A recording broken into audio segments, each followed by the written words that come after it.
Okay, here we go. Stand by. 3, 2, 1, action. Assume nothing. Brash, bald-faced blasphemy. Question everything. I find it extremely hard to imagine. Open your eyes. It is quite all right to be an atheist. The fastest growing group of people in the country has been measured as being those who have no belief or who are atheists. You don't have to be apologetic or quiet about it. Challenge the opposition. You see religion on 100 fronts losing the argument. And start thinking. This is The Thinking Atheist Worldwide. Tonight's broadcast is brought to you by Nature Box, where you can order great tasting, healthy snacks delivered right to your door. Forget the vending machine. You can get in shape for summer with healthy, delicious treats like everything bagel sticks. Support this show. You get half off, 50% off your first order. Go to naturebox.com/thinkingatheist. That's naturebox.com/thinkingatheist. And I'm very thankful for your support. It's been a wild weekend. I just got back from Memphis, Tennessee, the big debate between Matt Dillahunty and presuppositional apologist Cy Ten Bruggencate. The video just hit YouTube. Now, they asked if I'd come and videotape it. And I was glad for the opportunity to do so, because many of the conference and debate videos that I've seen out there make me want to literally stick a fork in my eye. Now, this isn't about the people who are doing what they can with what they have. I get that. I totally get grassroots. I understand. I'm talking about people who will plan out a video shoot, often hiring a team to shoot video. And what they come up with is hideous. Poorly lit. They put one camera to shoot the entire thing, often with multiple debaters and a moderator and an audience shot and a slideshow, and they put the guy in the back, 150 feet away. Crap audio. They don't have the iris on the camera set right. They have no idea how to frame a subject. And so I'd always thought, geez, just give me a chance to go out and shoot one or two of these. And I shoot a lot of stuff on the road when I'm doing the speaking tours, and we're shooting video of the unholy trinity. But it was great to be able to go out there. But I was running a 4-camera shoot by myself. And the house audio didn't really work out. They didn't have all the options that they needed. So I was running live audio for the debate and shooting video at the same time, running 2 cameras, 2 more locked off cameras at different parts of the auditorium. It was insane. I got back here on Sunday about noon, buried myself in the production room, and managed to get the entire thing edited and online today. Now, you can find it on the Thinking Atheist YouTube page, or you can just probably Google search it or go to the Facebook page and you'll see it. It's called The Refining Reason Debate, Matt Dillahunty versus Cy Ten Bruggencate. Some of the gems from Cy's mouth on Saturday. Before I get into the meat of tonight's show, some of the stuff that came out of his mouth was wild. For example, why is it reasonable to believe that God exists? Quite simply because it's true that he exists. That was one of the arguments in his opening statement. Premise 1, it's reasonable to believe that which is true. Premise 2, it's true that God exists. Conclusion, therefore it's reasonable to believe that God exists. Sin is not a measure of how bad you are. It's a measure of how good you're not. So I declared, quote, I don't do Bible studies with non-believers, which is the ultimate cheat, because as people would question him about the scriptures, how much does it agree or disagree with itself? Any of the challenges to the historicity of the morality of Scripture, I would just say, well, I don't do Bible studies with non-believers. Bam! And he was off to the next thing. So anyway, next Tuesday's podcast is going to be the audio of that exchange for 2 reasons. 1, a lot of people would like to hear it in audio form. 2, I need a week off because I'm busy doing some production for the American Atheist in advance of their television station that's coming up on Roku. So I need a break, and this would be a chance for you to be able to sort of hear it. It's a long debate. I think the debate plus Q&A ran about an hour and 55 minutes, something like that. So that'll be next week's show. And then Dr. Carolyn Porco, the planetary scientist, is going to join me the week after that. And then finally, a couple of consecutive weeks on counter-apologetics. So it's going to be a full month of June, and I'm really excited about it. Tonight's sponsor, Nature Box, a great way to snack smarter and eat better. And I am so glad to have them on a radio show that some sponsors would be like, nah, we're not interested. Not so much. You know, it's just too controversial. And I just like what they do, and I like how they do it. I mean, you and I live in a world where on demand means it's delivered to our door. And wherever you can get that done, it's awesome. And I've seen some business models where it doesn't really make sense. You need to go out and get it. But when you can go online and find over 100 different varieties of snacks, stuff like teriyaki twists and the baked sweet potato fries and the dark chocolate berry trail mix and the honey mesquite almonds. And I mean, you can just sort of, it's a cafeteria plan. You just go through and find what you like and then have it shipped right to your door. 0 trans fats, 0 high fructose corn syrup. There's nothing artificial, and they ship free. They ship for free anywhere in the States. So you get healthy snacks that actually taste good, which is a nice change, and it's delivered directly to your door. A great way to support this show. So if you like the show, you want to support our sponsor, visit this web link, get 50% off your first box, and of course, free delivery in the U.S. naturebox.com/thinkingatheist. That's naturebox.com/thinkingatheist. My guest tonight is someone I've been excited about having on the air for a long time. I actually sent him a message like years ago, but he wasn't receiving messages at that particular email, and so he just never got it. And I thought, you know, he doesn't want to be on the show. He doesn't like. So anyway, I sort of crossed paths with someone who'd had him come up to speak in California, and they're like, oh yeah, he'd love to do your show. Gave me the correct email. We hooked up and scheduled this sucker immediately. I discovered him on the video that I'd found on YouTube. It's called Evolution, How We Know It Happened and Why It Matters. And it's about an hour and 45 minutes of Dr. Donald Prothero just laying waste to the claims of creationists. And this is awesome. This is what happens when we get our science from scientists instead of pastors. Dr. Donald Prothero is a former professor of geology at Occidental College, former lecturer in geobiology at the California Institute of Technology. He teaches physical and historical geology, sedimentary geology, and paleontology. He won the 1991 Charles Schuchert Award from the Paleontological Society. Last year, he received the James Shea Award from the National Association of Geology Teachers, and he's written more books than I care to mention, including some highlights: After the Dinosaurs, The Age of Mammals, Evolution of the Earth, Abominable Science, The Origins of the Yeti, Nessie, and Other Famous Cryptids, Evolution, What the Fossils Say and Why It Matters, which is, I consider, a must-read for our listeners, and Reality Check, How Science Deniers Threaten Our Future. Dr. Donald Prothero, thank you so much for being on the show tonight. Pleasure to have you. Thanks for inviting me. That may be one of the longest introductions to a guest I have ever done. It's just one credit after the other. It's actually pretty impressive. Give me a short bio. You've been a scientist by your own admission since you were a kid in a sandbox, right? But give me the Reader's Digest version. Where are you from and how'd you get into this? Yeah, I'm from the area, same area I live in now, north of Glendale, California. And I was one of those kids who got hooked on dinosaurs at age 4 and never grew up. But back when I did that in the 50s, I was the only kid I knew who was hooked on dinosaurs. It was very uncommon for kids to do that back then. Now virtually every kid under the age of 10 goes through a dinosaur phase. But mine never went away, so when I was in high school, I knew I wanted to be a paleontologist, and I pretty much planned out my career ever since then to do the best I can to be in this position. Now I've had a 40-year career in paleontology. How many books have you written? Something around 35 now. It's sort of hard to keep track. 35 I've got several I've got contracts books. For I've got to work on this summer.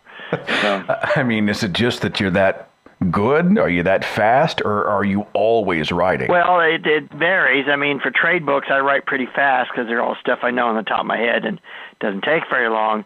They're actually mostly academic books and specialist books that are designed just for a tiny audience of people who read specialized literature. And those are actually very much more work in the sense that even though I only wrote a few chapters on them, it takes sometimes years to get all the authors and reviewers and everything else together and get it all done. So they take longer to actually produce than if I do it all myself. Do you have any religion at all in your background? I grew up as a Presbyterian in Glendale here, and my family is still devout, although they're sort of scattered around in different denominations now. But I was sort of a black sheep. I was pretty much not, I went to Sunday school every Sunday because we all did as a family. It wasn't an option to stay home. But, I got pretty disgusted with it probably by my early teen years, and I began to detect all the inconsistencies in the Bible and that kind of stuff as they taught it to us. And then, of course, I was already pretty sophisticated about evolution and paleontology and science in general by that age, so I could already see that there were major problems. And so I was mostly just sitting there doing my time, not saying very much until I was free, and then went off to college, and then I did my own exploration on my own time. And that sort of filled out the gaps for me, reading and taking classes and things like comparative religion and learning to read the Bible in Greek and Hebrew and doing a lot of independent reading as well. Pretty much finished my education as far as religion goes. They must look at you with a raised eyebrow, right? You're the heathen, man. Well, You're the black sheep. it's like any family. Everybody has some differences, and so that's something that was pretty apparent before I even finished high school, and we just agree not to talk about it. So I don't give my mom or my brothers a hard time, and she doesn't worry about it for me so much anyway. And she'll always pray for me, of course, but, that makes her feel good. That's okay by me. You don't give much quarter to the creationist crowd, though, the intelligent designers. I mean, you've seen a lot of their tactics out there, and you do a lot of speaking out against the arguments that they make, correct? Yeah, I've battled with them virtually my whole career, starting early when I was doing my own exploration about religion and running into them. And then my first teaching job out of graduate school was in Central Illinois. This is back in the early 80s. And at that point, the creationist movement was starting to really become a threat again. So Stanley Weinberg, who was the organizer of what was called the Committees of Correspondence, and they were sort of the predecessor of the modern NCSE, asked me to be the downstate Illinois coordinator when I was teaching there. And most of the event I didn't do very much, but they did have an opportunity when Dwayne Gish came through. I got to see him live at the University of Illinois, and then the week later he was set to debate in Purdue in Indiana. So I went over there and faced him in debate for about 4 hours. And I would say, if you listen to tapes, I beat him pretty bad. But, of course, it comes from your own perspective. Yeah. Well, I mean, my money's on the scientists, right? Right. Well, it was the usual, like any creationist debate, it was the usual stack job against you. Number one, of course, they had it organized by a creationist group on campus. They had advertised it very heavily to all the local churches and bussed them in. And then it was a Saturday night on a big university like Purdue where they charged like $5 a head, even for students. And, on any given Saturday night at a big university, they all have much more interesting things to do with their time than sit and listen to creationism. So I came with about 5 students from my own college, and that was my entire rooting section. And the entire audience was hostile to me from the moment I walked in. So I pretty much didn't care what they thought. I just did my best to do my shtick and try to reason with them. And the thing I'm particularly proud of, and of course this is something that it worked out well, is the first and third half hours of the first 2 hours of debate. We went 2 hours without a break first. And in that set I got to go first and third. I knew exactly what Dwayne Gish was going to say because he was a robot. He would give exactly the same slides, the same order, with the same lame jokes all along. And so what I did is I got to all of his points and debunked them before he got to them, and then told the audience, watch what he'll say to see if he addresses what I just said. And, of course, most of that audience doesn't understand enough of it to know what he did and what I did. But I made it pretty much, if you listen to it fairly, you can tell that. And then a couple of times I was tempted to even steal his jokes and see if people realized I knew exactly what his next move was. But it's a little hard when I was like a 29-year-old unmarried young scientist to make a joke about, oh, there's my grandson, when he puts a picture of an orangutan on the screen. So I decided it's better not to worry about his jokes, just steal his thunder before he got to him. And again, if you listen to it closely, you can see I did debunk everything before he said it, and he didn't change a word because he never did. He was never willing to ever change a word because he didn't know what he was talking about. He was just like a robot, an automaton. Is that debate on YouTube somewhere? Not yet. It only was an audio file, and I just have some old cassettes of them, but I gave a set to NCSE for archiving. All right. Well, I want to make sure that... never filmed a video as far as I know. I want to make sure I'm being fair. Pardon? Obviously, I say my money's on the scientist, but Dwayne Gish is a scientist. Technically, yes, or was, yes. He's gone now. But he had biochemistry from Berkeley way back, and biochemistry PhD at Berkeley way back in the early 60s. And most of the time what he was talking about was stuff that's irrelevant to his biochemistry background. He would talk about paleontology, yet he doesn't know one bone from another. And that's something people don't realize. They have this false notion that if you have a PhD, you're an all-purpose expert in everything. But anyone who's earned a PhD can tell you that's false. We only know one subject really well, the subject we trained in and the subject we did our research in, and we often lose our breadth and knowledge in other fields outside our own. And virtually everything that Dwayne Gish said was fields he was not trained to talk about. So that's part of the con they did, is this was called credential mongering. Throw the PhD around, impress people when they don't realize, in fact, he doesn't know the first thing about fossils. We see Answers in Genesis and the Institute for Creation Research and whatnot doing this type of thing. Right. We saw during the Kinham-Bill Nye debate, he paraded out the PhDs. Right. Again, the PhD does show you know one field well. And, of course, none of those people had any training in fields relevant to evolution or the age of the Earth. So putting them up there means absolutely nothing. But, of course, an audience doesn't know the difference. It is amazing to see people they seem to be really centered and hugely intelligent, who then turn around and hold to a 6,000 to 10,000-year-old Earth and the story of Adam and Eve. How does this happen? Well, it's if you have a predisposition to already believe something, you've been raised in a certain kind of way of looking at things, you're going to have ability to basically live in like a split personality, or what they call reducing your cognitive dissonance in the fancy psych term. Basically, you live with completely contradictory ideas in your head, and humans are very good at this. I mean, we are famous for being able to believe two completely contradictory ideas at the same time and not notice they clash. It's something human brains apparently are very good at. And so these people acquire a sense of their world and a sense of their worth when they're in their fundamentalist religious churches, and then for one reason or another are exposed to science and may have a career in science. But when any part of science that conflicts with their viewpoint, they either don't address it or they find these convenient little dodges that the creationists always do to get themselves out of the conflict. But either way, they will not relinquish their central belief system. It's their identity. So no amount of evidence and no amount of data ever changes this thing. And that's the number one frustrating thing. It's not an argument about evidence. It's not even really a scientific argument. It's an argument about worldview systems. And you can't change another person's worldview system by reason or by evidence. You have to wait for themselves to basically get some event in their life that changes their viewpoint. So frankly, it's very hard to change these people. Some of them do go through deconversion experiences, but majority of them are going to be locked down in that world blueprint forever. And I didn't expect otherwise. When I wrote my book, for example, in 2007, I was expecting it to sell well, of course, among those who are scientists, and I did not expect the creationists even to notice it, which they didn't for 4 years. None of them ever mentioned existed. And then the real comforting thing for me, though, was as I watched sales, and especially the emails I got and also the stuff you see on the Amazon reviews, it was people who were fence sitters. Had heard a little bit about evolution, but of course not enough to understand it, and of course had been exposed to churches through much of their lives. Those are the people who that book reached, and I was really pleased with that, because that's really where you can make progress. You can reach these people who are not hardcore, and if you're reasonable and show them lots of evidence, often that's the case, they will in fact understand it and then make up their minds. And that's actually a large percentage of the population. Maybe a lot of people identify themselves as creationists when a pollster pushes them on it, and many of them are religious, and that's why they do it. But in reality, very few of them are actually hardcore young Earth creationists who have ever thought about what it really means. Talking here with Dr. Donald Prothero, let's talk paleontology. You say fossil and people go, dinosaurs.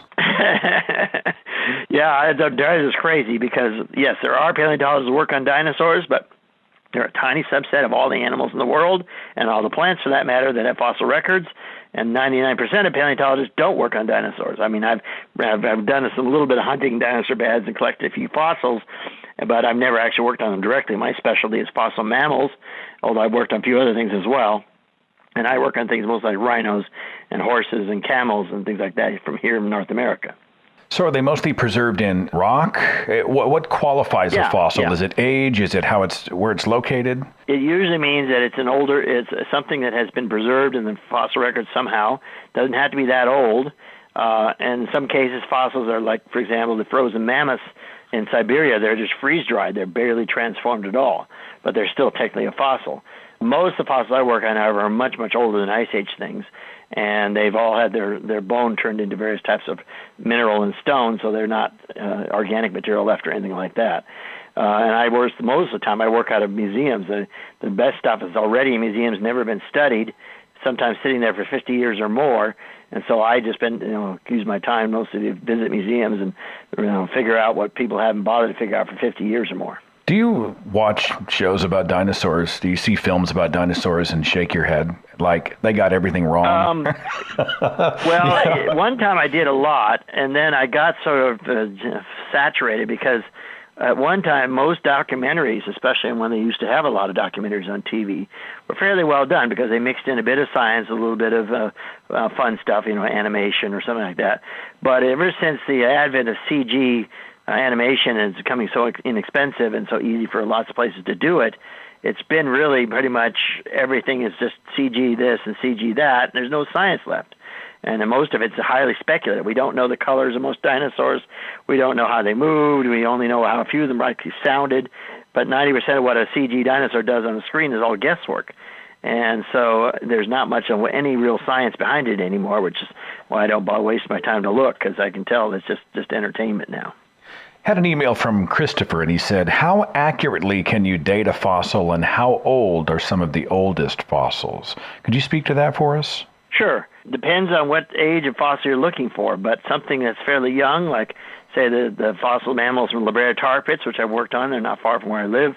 We know their age in the nearest few thousand years, in most cases the nearest few hundred years, because they're only 40,000 years old, the oldest. And so we can get ages in the plus or minus a few years in some cases. Others, where they're really, really old, the plus or minus maybe a million years or so, although even those are getting to be better and better. Even really old dates now have error bars of only a few hundred years. The oldest fossils we have are reliably dated at 3.5 billion. That's 3.5 times 10 to the ninth years, and they come from the apex chert and the Walruruna group in Australia, and they're the fossils of blue-green bacteria, which are the first life on the planet that fossilized. Christopher's, I want to come back to that, the dating methods in just a moment. Christopher finished his message with this. Is there any scientific validity to cryptozoology, or is it all nonsense? You want to define cryptozoology for me? Cryptozoology is a study of animals which have not yet been officially discovered by reliable sources in the scientific world, but are just alleged to exist, mostly based on sightings and footprints and various types of vague evidence. What, like the chupacabra? What are we talking about? Loch Ness? The chupacabra, Bigfoot, the Yeti, Loch Ness Monster, the Mokele Mbembe down in the African Congo. Those are the major 5 or so or 6 that are most commonly discussed. And just last year, Daniel Locks and I wrote a book about them where we talk about all of them at very great length, did a lot of detailed scholarship and background of where these stories come from and what evidence happened and how we can test the evidence and so on. And so that's the field. And the short answer is that virtually none of those things are real. And there's good reasons to believe they're not real. And the basic reason, of course, is that people have been looking for them a very long time. And they live in areas, most of them, where there's lots of sightings or potential sightings. And not one piece of physical evidence has ever been shown up. Only the worst kind of evidence, which is eyewitness evidence, which is extremely unreliable. If there was a Loch Ness Monster, I don't think I'd want to know for sure. I enjoy the mystery. I kind of enjoy the, that's part of it. Yeah. That's something Daniel pointed out as he co-authored the book with me. Is he was once one of those people who believed it, and then as he became more interested in it, he started reading further and further until he became a skeptic of it.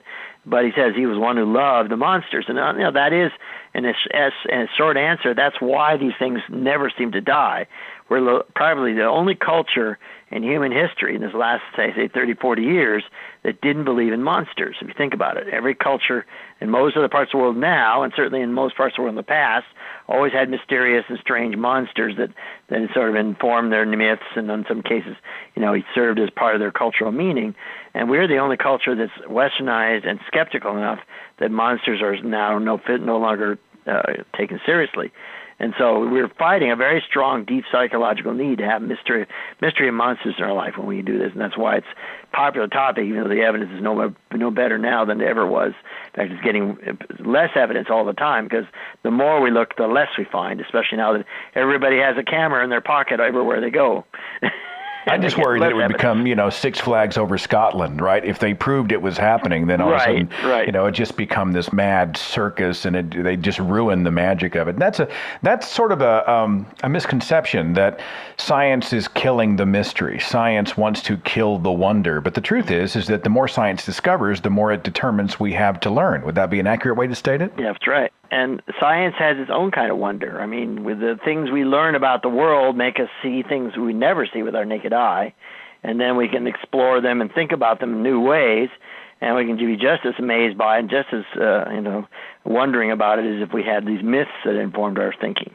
And so it's not necessary to be completely out in the dark as far as understanding things to appreciate them. And I feel like I appreciate things more because I both understand the scientific reality behind what I see and how things work, and at the same time I enjoy it. A rainbow, I know the physics of how it works, but I enjoy its colors, and so this is something not detracting from my wonder about the world, but adding to it. I had an email in from Helena, and she has a question that I've heard a zillion variations on. Can Dr. Prothero please explain the different kinds of radiometric dating being used on fossils to figure out their age? And I think the reason this comes up is they'll cite carbon dating. It is inaccurate. They sent samples off. Dating methods are unreliable. And this is a common claim by the ID crowd. So let's talk about some of the different types of dating and whether or not it really does work. The issue is there are many different systems that are usable for radiometric dating, but they all have their specific areas in which they're more practically used, and in many areas they just simply don't work at all for the constraints that are built in the system. So, for example, the more familiar one is radiocarbon dating. Radiocarbon is a very fast decaying form of material. It only goes back at most maybe 60 to 80,000 years, and that's the very best machines and the best labs that can do that. So everything older than about 80 or 60,000 years is radiocarbon dead, and you would never even think about dating it. It's only useful, therefore, in the late ice ages. And if you want to date most human objects are within the age of radiocarbon. So therefore, archaeologists use it all the time, but very few paleontologists or geologists ever use it unless they work on the last ice age, because it's useless after that time window. The most practical system for geology and for dating fossils older than 1 million is potassium argon, which is the one we use 90% of the time, and that works a different principle, but its basic idea, it's if you find a volcanic ash layer or lava flow interbedded with the beds that contain your fossils, then you have a number you can attach to those fossils when you run the date. And that gives you age ranges all over from as young as 1 million to almost the age of the Earth, although it gets harder to use it as it gets older.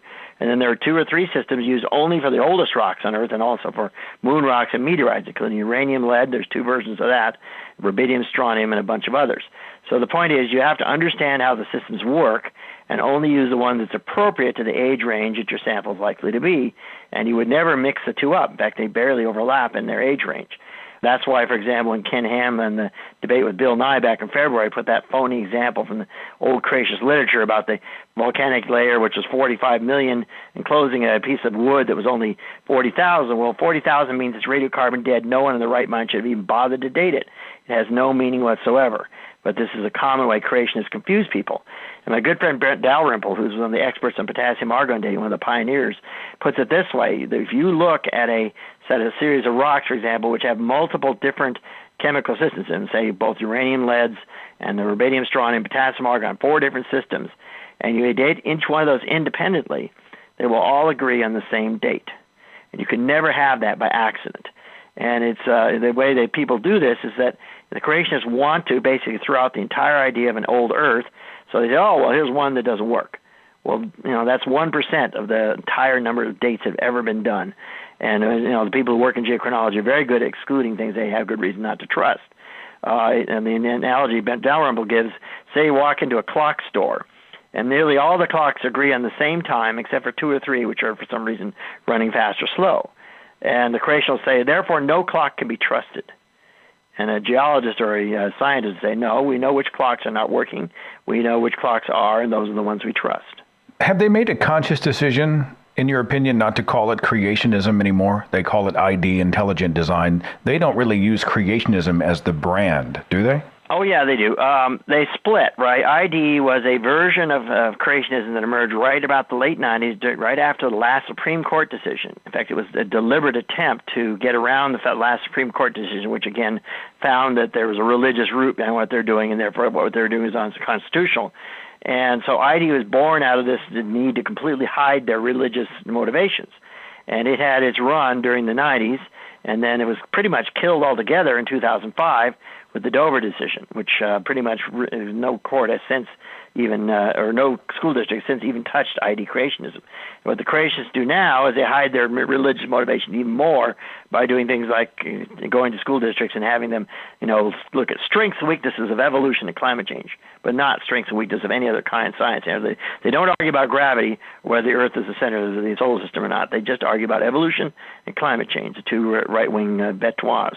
And so this is real revealing, of course, because it's not like they're giving all of science a fair treatment. They just want to attack the two they hate the most. And that's the strategy that's been used in the States all along. But the hardcore creationists have not gone away. I mean, Ken Ham runs a giant mega church. The ICR isn't as big as it used to be, but the ICR is still quite big. That's the Institute of Creation Research, which was here in California for a while with people like Gish and Henry Morris, but it's sort of lost out to the others. So then there's many mega churches which are hardcore creationists. That's the majority of the ones on the evangelical side. So the mostly young Earth creationists are basically still a very large number, and they are still there, and they call themselves creationists. They don't hide it. The ID crowd was an attempt to get around the court system, got pretty much clobbered in 2005 with the Dover decision, and now they're pretty much just sort of petered out. Well, I think that's where I was going, is a lot of the proponents of ID say, look, we're not about a specific religion. We're not trying to promote religion. Right. We're about a sort of a higher concept, the concept of an intelligence, a very generic term. And but if you look at their biographies, you see a very specific sort of an evangelical background and biography of these people, do you not? That's right. Yeah, no, that was the basic idea. It was a conscious decision right in the late 90s or late 80s when the last Supreme Court decision came down to hide their religious motivations better. But the major players, from Philip Johnson to all the rest, if you search around, especially when they're talking to a religious audience, they very clearly say that ID creationism was, in fact, an attempt to push their religious viewpoints on the American people. They're not hiding at all once they're talking to a sympathetic audience, and so we have them nailed as far as their footprints on the process. So that plus their documents, of course, online. You can find their famous wedge document online, which describes the whole thing as just a religious-motivated thing to stifle science. But they did a good job for a while pretending they weren't, trying to push religion, and they got it through courts up to a point. And then in 2005, that was the Judge John Jones there, and that Dover decision saw right away through their thing. The real revealing thing about it was we not only know the time in which they cooked up this scheme of ID creationism and pretended to be non-religious, we even had, during the Dover trial, a document which came out during the deposition, which was an old version of a regular creationist textbook that was suddenly forced to change because ID creationism was now their new strategy, and so they had to take out all the religious references. And when they found the original draft, and except for mentions of God, it was the exact same book. And there was a famous place where they had replaced the word creationists with the word design proponents, but they didn't paste it right, so it says see design proponists. It's the classic sort of palimpsest that shows that, in fact, it was a cut-and-paste job to turn an old-fashioned creationist textbook into an ID creationist textbook, and they didn't quite do it so well because their tracks were all over it. Yeah. This came out of the Dover trial. They actually found the old drafts by legally obtaining them. So that's a smoking gun. Their own statements, the fact that they did this right at the transition from traditional creationism to ID creationism, that's part of the reason the judge ruled against them. I will get to the phones here in just a second. I'd like to field some caller questions and comments toward you. But first, let's talk about some of the falsehoods being promoted by creation scientists, in quote, scientists.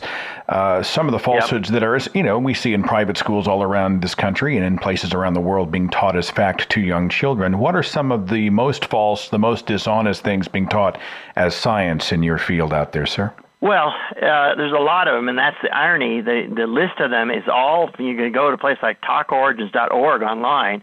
Every single argument they present has been debunked, and they don't ever change their story. They keep on giving the same old debunked arguments over and over again because they either count on their audience not knowing that, or they count on their audience not even interested in the fact that the other thing is not debunked. But they don't have any integrity because if a scientist finds that their idea has been debunked and the scientific community has pointed this out, they're not allowed to go back and use invalid arguments. But creationists go right back and use 40-year-old arguments that have been debunked from the very beginning. And so that shows you that they don't have any integrity as far as I'm concerned. The most common things, the one that drives me crazy, of course, and the reason I wrote my 2007 book, is they will, like robots, say there are no transitional fossils. And, I wrote an entire book on the topic, And I showed hundreds and hundreds of examples of transitional fossils, and yet they will still perpetuate this myth. And it's all about the fact that the way their confirmation bias works, they only see what fits their world viewpoint. Any data that's inconsistent with it, they will not look at. And there's a famous video on YouTube, which you can pull up quite easily, where it's Richard Dawkins, and he shows these pictures of transitional fossils to this woman who's a creationist, and she keeps saying, but there are no transitional fossils. And he shows her another one, but there are no transitional fossils. I mean, this is truly bizarre that he can be that strongly filtering everything she sees, that no matter what you show her, she cannot see what's in front of her face. I think that was Wendy Wright, if I recall. Yeah, it sounds right. I didn't remember the name of the woman, but she was one of those creationists, I think, from the gang over there at Answers in Genesis. So she was sending, she was not receiving. That is for sure. There was not much of a discussion going on. Yeah, and that's the way our human confirmation bias is very powerful. With that and the way we resolve conflict. We basically partition our brains to only accept what fits our existing views, and that's the only part we actually comprehend. And everything that doesn't fit that part of our belief system, we selectively screen out. That's confirmation bias, and that plus the way they can do this to their brain, so they live with a contradiction all the time, and they never have trouble with it because certain things like their belief in their own salvation overwhelms any need to really look at the evidence honestly. Do you have to field the why are there still monkeys argument out there? I haven't run into it often in my career, but I mention it anyway because I'm amazed how many people still believe it. So usually my counter-argument to that is, no. It's not a ladder of evolution like you've been misled to think. It's a bushy branching tree, and so there's no reason that an ancestor doesn't live on next to its descendant. And in human evolution, that happened all the time. And it's just an analogy to this is say there's no reason your father would die the moment you're born any more than your grandfather dies the moment your dad was born, right? You would all conceivably live in the same time, and that happens very often with most of us these days. And yet that's the exact kind of myth that they've been fed all along, this myth that you have to go from one form of the ladder to another, which has been basically obsolete since Darwin's book in 1859. I've heard proponents of guided evolution point to the Cambrian explosion as proof that, all of this just, in their words, it happened in a week, is kind of what they're, when they speak about it, that's the vibe I get. Can you speak to the Cambrian explosion? I know Stephen Jay Gould was a big proponent of that, and I know it is it controversial to some in your field, or is it pretty much a settled issue? What scientists know about that interval of time is that to a paleontologist looking back 500 million years into the past, a period of 50 million years looks fast. Okay, but if you were at that time, we're talking about an event that actually took at minimum 25 million years, and depending on what you start and what you stop with, as much as 80 million years to develop multicellular animals from single-celled life. That's the beginning of the Cambrian. It just looks fast in retrospect, okay? And so I keep telling my colleagues, stop using Cambrian explosion because it's giving the people this false notion that it's fast. 25 million years is not fast by anybody's standard of imagination. And so we have to face this because it's just this one misnomer, and it's only because paleontologists talk in a certain language to each other, and we have a different time perception than everyone else on the planet, that everyone is then getting this idea that somehow it's fast, it happened all at once. And I put in an entire chapter in my 2007 book. I was saying it's the Cambrian slow fuse, if you want to use a proper metaphor. 25 million years, multiple steps, all the way from single-celled organisms to multicellular organisms which have no skeletons, to simple organisms which have very small skeletons, and only in like the fourth stage or fifth stage of this stepwise process, after 25 million years, you get multicellular animals with large skeletons, like trilobites. And that's all there is to it. It's not fast, and it's not inexplicable, only in the minds of creationists who don't want to look at evidence. And a good example of this is this weird book that Stephen Meyer published last year called Darwin's Doubt, which was full of garbage on every page. The guy's not a paleontologist, and it's very obvious he's not because he doesn't know what he's talking about. And he deliberately misleads the reader by leaving out the entire first two stages of the Cambrian period when all this transition is taking place, and it pretends it all started in the third stage of the Cambrian. And that's not just incompetence, that's deliberate misleading his audience to think it's more rapid than it really is. I roasted that book online, but it's naturally selling well among the faithful. I had a religious family member give me the Stephen Meyer book, Signature in the Cell, as proof that that was his first piece of incompetence, He doesn't know anything about biochemistry either. Well, the thing is, people don't realize Meyer is strictly speaking, not a scientist at all. because his education is in science, philosophy of science, and he had a little bit of background in geophysics. Does not qualify him to write one word of paleontology. And it's obvious when you read it, he doesn't know anything about paleontology. He just reads what he wants to read to fit his preconceptions. Nor does it qualify him to talk about molecular biology, yet he has the gall to write an entire book full of garbage about molecular biology. And unfortunately, the general audience has no technical training, can't tell that both those books are just garbage, because that's all they want to hear is what confirms their existing viewpoints. So he sells it to the unwashed, basically. Last week on social media, there was a video by a pastor. His name is Joshua Feuerstein, who did a short video called "Dear Mr. Atheist, Allow Me to Destroy Evolution in 3 Minutes." And so he's sitting in his car, hats on backwards, and he does some rant. And so I watched the thing. I mean, it's 3 minutes. And when I watched it, I mean, my mouth dropped open, because it's not just old arguments, but old and long debunked. I mean, he did the second law of thermodynamics, and evolution hasn't been observed. He even threw out the word theory in its incorrect context. Oh, yeah, they always use those. That's right. And that's the problem. They're not scientists. That's very obvious they aren't, because they just keep using the trashy arguments that have been debunked for 40 or 50 years. And because of the way their brains work, they don't want to hear anything that isn't consistent with this idea that their ideas are garbage. Yeah. And so usually they're attacking straw men. They're attacking things that are not any close to what actual evolution's about, like ideas, for example, that the monkeys wouldn't be around if we evolved them, that kind of stuff. Or they're attacking outdated stuff like these bizarre ideas about the Cambrian explosion. It's fundamentally dishonest, because their leaders must have heard at some point the right argument, but they choose not to listen to it. And they all, of course, are happy to indoctrinate their followers who never look past what their pastor tells them. Being here in the United States for a couple of decades, I was guilty of getting my science from pastors. They set up in the pulpit. They're wearing a suit and tie. Many of them have big letters after their name. And I say, amen, brother, amen. God is good. That's about as far as I took it. And it's epidemic. That's right. Well, a lot of it works that way. We are a very highly tribalized culture where the people who live in these cloistered little fundamentalist communities, that's the only source of information they get things from. Excellent book by Matt Taibbi called The Great Derangement. And it's the first half of the book. He goes undercover, pretends to be a member of Ted Hagee's fundamentalist church in Texas. And, doesn't reveal his real name or his real thoughts. He's just learning what they're like from inside, so he can write a satirical book afterwards, which he did. But it's scary, because these people live in a very tightly controlled, very cloistered community where they're forbidden to read outside sources. They're forbidden to look at the media or anything else other than things like Fox News and religious channels. And there's no wonder they can believe all these strange myths, not just about science, but, that Obama is a Kenyan, or that his birth certificate hasn't been found. Or this stuff can last as long as it does, because they are really cloistered. They're like the cults of the 70s and the 60s, where they shut these people out from the real world, and they scare them into not looking past what their church tells them to know. And, of course, they do heavy-duty brainwashing and love bombing, and keep them very much, with 7 or 8 social events in church a week. That's how they keep their flock loyal, and they generally don't go outside that unless something in their life changes that forces them to. Dr. Prothero, if we may, I'd like to go to the switchboard and field some calls. Is that okay with you? Sure, go ahead. Area code 423. Thanks for waiting. You're on the Thinking Atheist Radio podcast. Who's this?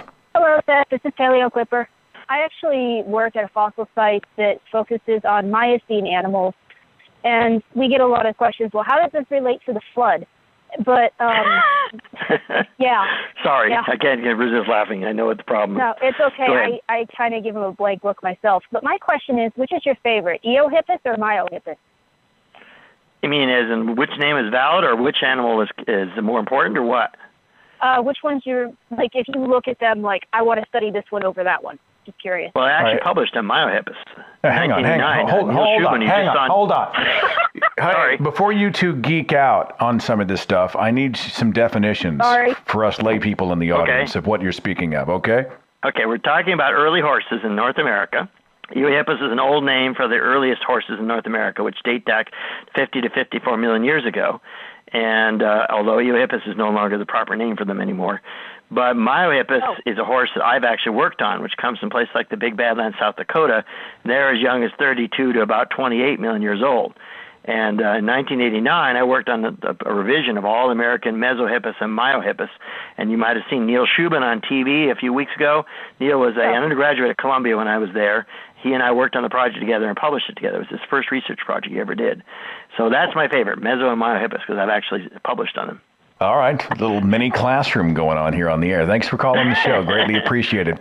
Area code 847. Thanks for waiting. You're on the Thinking Atheist radio podcast. Who's this? My name's Anna Maria. It's great to talk to you. I love what you do. Thank you. Thanks for calling the show and for being on the air. You're on with Dr. Donald Prothero. You have a question or comment tonight?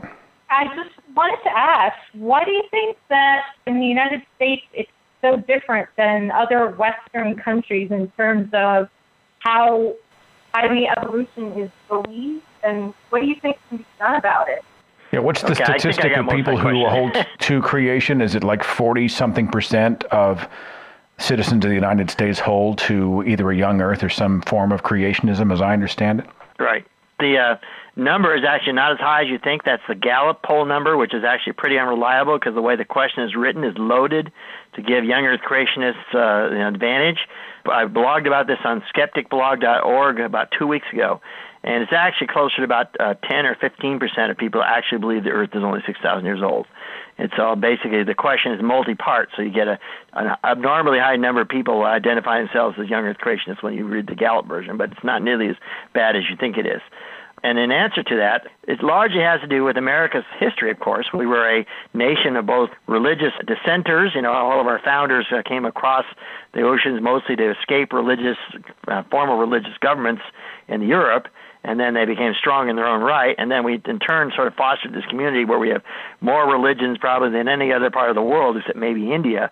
And so the consequence is that some of these religions, of course, are very extreme and they're well established. And so it doesn't seem to matter how much science, how much public education we do. We end up with America always being sort of last among the top 40 countries in the world, the developed nations, in science literacy, and all the reasons are because of evolution and the age of the Earth, which are, of course, young Earth creationists' favorite topics. The only light in the end of the tunnel I see there is that bit by bit you're seeing that number is starting to slip. And in particular, the latest polling numbers, again, which I talk about in my skepticblog.org column 2 weeks ago, that the younger generation is really turning against this extreme form of religious viewpoint. They, of course, saw all these right-wingers take over in state governments thanks to the 2010 election, and to see how hardcore they are about things like abortion and creationism and women's rights and gays and all the rest. And that's driven the entire younger generation to the left, according to all the polls. So another couple of election cycles, and these people also die off. They're a very old population now, most of them. And the younger generation is not going that way at all. And I think at that point, we may see that these guys will no longer have any political influence at all. Thank you so much for calling the show tonight and for listening. It means a lot. Greatly appreciated. Thanks so much.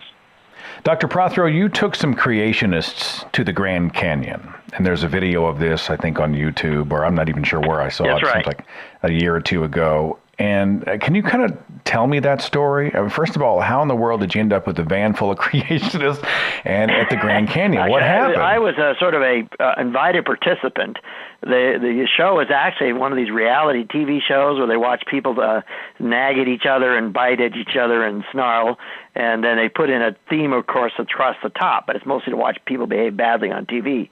And it was called Conspiracy Road Trip. It was done by the BBC and their production company. And so they had different kinds of people that believed in different weird conspiracies. So they had 9/11 truthers, which and then the British version, which is the 7/7 truthers. And they had creationists, of course, and UFO believers, and basically a full spectrum of people who are in the conspiracy fringe or the paranormal fringe being brought over. And so this production crew brought over 5 young British creationists. And then they took them on this grueling 2-week trip all over the western U.S. in this sort of minibus, driving us around and around and around. The idea was at every major stop where they had the cameras rolling, they would get some expert to stand in front of them and explain the scientific evidence right in front of them. And, of course, they brought it out here to the western U.S. where the filming is the best and allowed us to stand right there like on the Grand Canyon and talk about it. And so I was the first one they faced, and they didn't. Some of them actually figured out who I was before I was supposed to talk to them. And I was supposed to pretend I wasn't part of the group, was harboring in the same bus. And so when we finally got to the place where we filmed at the Grand Canyon, I gave my spiel, and then one of them, of course, was a hardcore ICR type who knew all the standard creationist things about the Grand Canyon section. And when they edited that down, there's only like about 2 minutes of my stuff and almost none of theirs, which I put all this work into that mostly didn't end up on camera.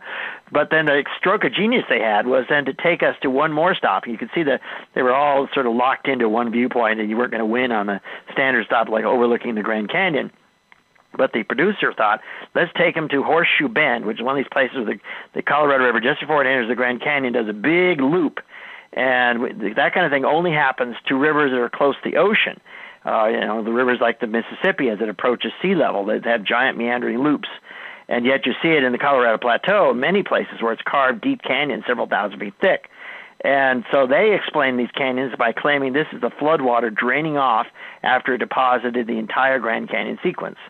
And so we did a little experiment right there in the field in front of the loop itself, where we had some water. We poured it out of a bucket onto the sand, and it, of course, rushed straight down, which is what it's supposed to do. Anytime you're at a headwaters or gradient is fairly steep. And then the host there was an Irish comic, started pushing those creations really hard and said, this is simple physics. How do you explain this? This is not the way the Grand Canyon was formed. And they were caught flat-footed because they don't know the first thing about geology. All they know is what they've memorized from creationist sources. So if they haven't heard of it before and haven't memorized it, they don't have an answer at their fingertips. And so we pretty much nailed them on that part. But the most effective thing, it's a whole hour. It's sort of hard to watch part of it because they just sit there and bicker all the time on the bus. But at the very end, they have Tim White, the guy who helped discover Lucy, the famous hominid from Ethiopia, and he had them up at Berkeley near the end of their trip. And he brought out a series of skulls and set them out on a table and said, okay, you arrange these in whatever order you like. And naturally arrange them from the most primitive ones to the most modern human-like. And he says, well, that's exactly the order we find them in Ethiopia. And he just completely floored them because there they were demonstrating evolutionary sequence on their own without knowing they were doing so. Did you make a dent at all? I mean, did anyone at any moment have sort of a spark in their eye that, hey, wait a minute, did you blow any fresh air through the cobwebs, you think? There were 3 men, 2 women. 4 were Christians. One was a hardcore Muslim who mostly was shouting at everyone else who wasn't listening to much of anything. And one of the women seemed to be wavering a bit during the thing after she'd seen several different scientists demonstrate their stuff. But, they basically came over with the viewpoints they already had, and it doesn't matter what you say to them. And no amount of evidence ever wins this battle, right? It's all about believing in something that makes them feel better and makes them sure of their souls not being going to hell. That's all that counts to them. When I debated Gwen Gish, they right after the first 2 hours, they had a break. They wrote questions on 3x5 cards. I got no questions about science. They're all questions about my personal beliefs, my sexual matters. They only cared about my salvation. And science is irrelevant to them except as it provides things like iPhones. The Grand Canyon refutes a young Earth. It refutes Noah's flood. If you go into the Creation Museum, they're pitching the Grand Canyon as absolute proof. But, I mean, you're an expert. Can you tell me, talk to me about the Grand Canyon. It was sort of referred to in the debate we keep mentioning with Ken Ham, Bill Nye. But the layers of fossils, the sedimentary rock, all of this refutes the idea of a global water event. That's right. I do a whole chapter of that in my 2007 book where I go over it layer by layer. But in effect, the basic thing is we have so many things in there that cannot explain by any kind of supernatural or natural event other than just to give up on science altogether. And to me, the most convincing things are things like multiple layers of mud cracks in many of the different units, one after another after another. And unless you have a supernatural way to dry out mud while it's underneath the Noah's flood, you got to have that surface dry out, and then we get wet again, then dry out, and get wet again. Okay, there's no way around that. To me, that should be by itself convincing to even someone who knows no geology. And I have many examples of that in the book, and I published a bunch of stuff on that as well. And there are many others as well. And we know, for example, the limestones you see on the walls of the Grand Canyon are very, we know exactly how they form. They're formed in places like the Bahamas today. Very quiet water with no mud and no sand, and it's made entirely of fossils. Well, they don't address this at all. They just pretend limestone somehow are made in floods, which never happens in the real world. But the real convincer is that the creationists only focus on the Grand Canyon as if the entire world looks like the Grand Canyon, when in fact you can even go just a few miles upriver or a few miles east or west or north or south of the Grand Canyon. The geology looks totally different and looks like nothing could ever be explained by a flood. And that's the real revealing thing there. They won't look at the 99% of the evidence that simply looks nothing like a flood deposit. They focus on the one most famous piece of geology, which also doesn't look like a flood deposit, but to them it does. And that's all they look at. They don't care about looking at anything else. And that's why anytime these guys do creationist geology as an education, if they actually go out in the real world and do real geology, like the ones, for example, who go to oil companies, I document this at length in my book, the ones who go to work for oil companies, they don't have the luxury of following this flood geology when they have to actually work for a living and find oil. And you can't find oil for flood geology. And we would not have any oil flood geology were actually the way we worked it. And to prove that, the whole idea of flood geology was common around 1795 and earlier. But by 1820, all the geologists around the world had rejected it, and there were still good Christian men.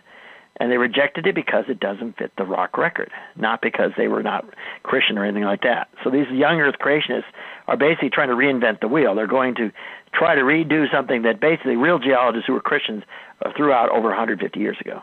Dr. Prothero, have you been to the Creation Museum? Have you taken the tour? Did you plunk down your $29.99 or whatever and go? Yeah, well, last one I went there, I went in 1980, I went in 2009. Sorry, it seems like a long time ago. Yeah, I just went in there quietly. I didn't want to make a big fuss, so I paid my admission and went through quietly without saying anything or laughing out loud too much. I just wanted to see the exhibits myself. And it's well documented. You can look online and see almost every square inch of that place now. But the thing that struck me, a lot of other people wouldn't notice it, but I noticed it, is that as a paleontologist, I know where they get these fossils they have on display. They used to come from commercial sources. And every single label on every single fossil was wrong. They had the wrong names. They had the wrong locations. It was clear evidence they had no idea what they were doing with fossils. They were just taking whatever outdated information the merchant had told them, and they were just basically putting that on their labels, and they put them on display. And that's something that tells me right there they have no clue what they're doing. Did you have to fight the compulsion to write an anonymous letter? Not even an anonymous letter, just a letter. Everything in your museum is incorrectly labeled. Well, it's the kind of thing where it doesn't do much good there. I mean, yeah. I have much more effect if I do something I write about in a book or write about it in a blog post. It reaches a lot more people. Yeah, that makes more sense. You're not going to get people who really would read it. So, you're not going to make any headway with Ken Ham, but if you can blog about it where you see people where you might be able to make a dent, that makes a hell of a lot more sense. Let's do one or two more real fast. You've been very generous with your time. Let's see. Area code 413. You're on the Thinking Atheist Radio podcast. Who's this? Hi, Seth. This is Matthias. When you run into creationist arguments, I have one. You've probably heard this one before, Seth, about the bombardier beetle. Yeah, I know that one. How do you counter that? Dr. Prothero, you want to explain the argument revolving the bombardier beetle? The bombardier beetle was brought up by the Duane Gish crowd about 25 years ago, and they present it as if it's something impossible. And you can go to talkorigins.org and find the whole thing documented, but I'll give it to you in a nutshell. And that is, it turns out there are a bunch of different kinds of beetles that have different kinds of chemistry in their anus that allows them to do various kinds of spraying things on their predators. And the bombardier beetle is just the last stage and the most complicated stage of a well-documented transition among many kinds of beetles. And the creationists won't mention this, of course. They won't mention that there are beetles that are transitional forms between the non-bombardier types and the bombardier types. And they don't want to even acknowledge those things exist. But as I said, you can go to something like talkorigins.org and just type in the prompt bombardier beetle and you'll get the whole story. It's funny, it brings to mind, there's a graphic that I occasionally will post on social media called the Creationist Rhetoromatick, and the bombardier beetle is one of the, it's like a little sort of a constructed sentence. You can just plug things in. They've got everything from the geologic column to 10,000-year-old Earth to Hitler to the science conspiracy to kill God. None of those arguments ever get debunked. Once in a while, they will say, don't use this argument anymore, but then the majority of the creationists don't listen to each other. I have a history in religion, sir. I came out of Protestant Christian background, and I was the cliche. And I was at Fox News watching climate change denying kind of cat. Yeah, you've typecast yourself there now. and even as I came out of belief, even as I came out of religion and called myself an atheist for the first time, I think it was 2007, 2008, I was a climate change skeptic, and I've had to reverse my position on climate change because the evidence just seems to be overwhelming. And this is something that you speak about and write about often, is it not? Yeah, it is, yes. Can you talk to me about climate change? The charge is this is a liberal conspiracy to get us reliant on the government, take away individual freedoms. We can't damage the earth. How arrogant of humankind to think they could do anything to this planet, blah, blah, blah. But can you kind of speak to climate change for me? What's the story? Well, you said it yourself at the beginning. What makes people understand it and accept it is the evidence is overwhelming. We have all sorts of evidence, from the unbelievable amount of temperature rise that's happening that's never happened in the geologic past, to the rise in sea level, to the incredible way the ice caps are melting in a way that's never happened in the past. And one of the things that frustrates me is people say, oh, the planet's been warm in the past. We are good enough knowledge now of how climate changes in the past that we know what's happening now is unprecedented. It's never been like this. Anyone who's telling you that doesn't know the first thing what geologists know about climate change. And so that's part of it. And then the other part of it, of course, is that if the people in climate change science are just as skeptical, just as hard-nosed, just as critical of each other as any other group of scientists. And they don't accept stuff on face value. They don't kowtow to groupthink. I mean, if anything, scientists tend to be really independent-minded, and they love to disagree with each other if they have a chance. But when the evidence is overwhelming, whether it's evidence for the Earth is the center, or the sun's the center of the universe, the evidence that gravity works, the evidence that evolution is happening, or the evidence that climate is changing and humans are responsible, then a good scientist is no longer a skeptic. A good scientist accepts evidence. And the people who deny it at that point are not behaving as skeptics. They're deniers if they don't accept when the evidence is overwhelming, which 97% of the people who actually know the evidence, which is climate scientists, and I count myself as one of those, actually do accept that. And so this is a bizarre thing in our culture. These people think scientists are in front of the money, and that's laughable. We make fraction of what people make, for example, in the oil industry or in law or in business. The last thing that motivates most scientists is money, or that we can be kowtowed or herded. Scientists like herding cats. You cannot get them to agree unless the evidence really is overwhelming, and there's no way you can get them to agree on something like this. And we usually try to keep politics out of our science as much as we can. None of us are overtly political in scientific meetings. We have no agenda, because we come from all sorts of political spectrums. There are Republican climate scientists who agree climate is changing, as well as Democrats. Okay, but the right wing would tell you that somehow we're in a big conspiracy. And the last group on Earth I can think of that could actually get a conspiracy together are scientists. We don't think that way, and we don't work that way. Well, I received I want to say it was 2 years ago, Skeptic Magazine did an entire edition on climate change, which was a compelling layout. Yeah, I wrote part of that myself, yes. It was a great layout of the evidence. I mean, it's a lot to digest for the layperson. It took me 2 or 3 times over to really start to really get into it. But, I mean, it was I don't know if it was comprehensive, but it was hugely compelling. And then I saw a documentary, I want to say 6 months ago on Netflix called Chasing Ice, where they took these cameras and set them up so they would record video or photographs over a series of years. And they recorded the largest glacier calving event ever recorded in history. And it takes your breath away. Takes your breath away. Oh, yeah, it's huge. All the various regions of ice are doing the same thing. That's what's really frightening. Well, what are we talking about here? We all talking about moving to Kansas, away from the coast. I mean, why should we give a shit about the glaciers melting? I think is the question that should be asked. Why does it matter? Well, the glaciers are like the canary in the coal mine, right? You know that phrase. Canary in the coal mine, miners used to take a canary down underground with them. As long as the bird was alive, they knew the air was breathable in the coal mine. But if the bird's starting to die, that was time for them to get out, because you can't detect some of those gases in the coal mine. And so we use that phrase, canary in a coal mine, as sort of like a warning light, like a smoke alarm or something like that. When it goes off, when the canary dies, you better get your ass out of there. And that's what's happening to our planet now, is that we're getting all these canaries all at once. I mean, the ice cap over the Arctic has not been melted to the degree we see it now in 3.5 million years when it formed for the first time.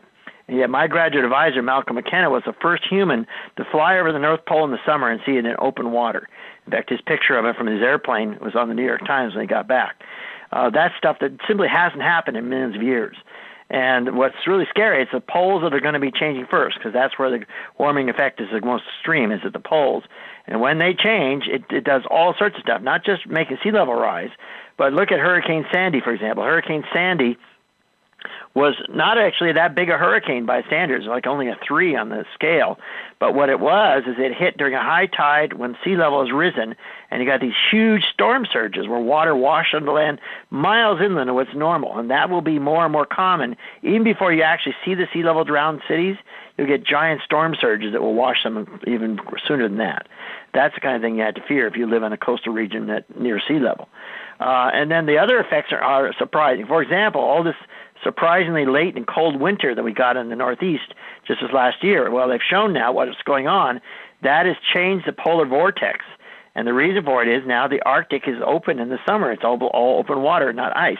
So when the Arctic starts to thaw, it diverts weather patterns south, and you get these freakish patterns where moisture, for example, is diverted to big storms in the winter, and you get more snow than usual in some places. And then, of course, the people who don't know the difference in weather and climate say, it's snowing, therefore global warming is not real. But no, actually, last winter it may have snowed a lot in the Northeast and Midwest in the U.S., but it was a record warm winter in Siberia and a record warm summer in Australia. And so last year is now going down as the hottest year on record when they finished all the calculations. I think one of the most alarming things is sort of the attitude of the dominionists. We have been given dominion over the earth. We are stewards of the earth. The earth belongs to us to do with as we please. And as Jesus is coming in the next, 10 years, 10 days, right? It doesn't make any difference. The date down. And it sort of fosters an attitude of being cavalier about what we do. We don't have to worry about it because our children won't live to see it happen, right? Well, for the rest of us who don't believe that does matter. And that is a problem. But there are actually some groups of fairly religious Christians as well who are just the opposite, surprisingly. They feel that they should have stewardship over the earth. And they feel that as humans have been given stewardship by the Lord, in their view, we should take care of these issues and we should actually address it. So it's funny, in the religion school, there's religions, you have both those who think that let it all fall to pieces because God got control of it anyway, and others who think we've been told to be stewards by God, therefore we should do something to stop it. So it's not even consistent within their own group. Is that the kind of thing you address in your book, Reality Check, How Science Deniers Threaten Our Future, available now on Amazon.com? I mean, is that the kind of thing you hit in the book, or what? I did a whole chapter on climate change and how climate change denialism works, and, of course, the same arguments you saw in that issue of skeptic are in there as well. And then the thing I pointed out, which is toward the end of the book, is how people who deny science think and what goes on in their minds, whether it's creationism, denying evolution, denying climate change, denying vaccines, denying that HIV causes AIDS. There's all sorts of weird kinds of denialism in this country now. But the basic idea is that people like science when it gives them what they want, right? Whether it's airplanes or fast cars or iPhones or computers, and everybody loves science when it gives us that. But the minute science tells you an inconvenient truth, then people pick and choose which science they like, as if they know which one's bad and which one's good just by their gut reaction. And I put a famous little cartoon in there that I found on the web showing various famous scientists all being beaten down by society, from Archimedes to Galileo to the rest. And the last line of the cartoon is very revealing. Science, if you ain't pissing people off, you ain't doing it right.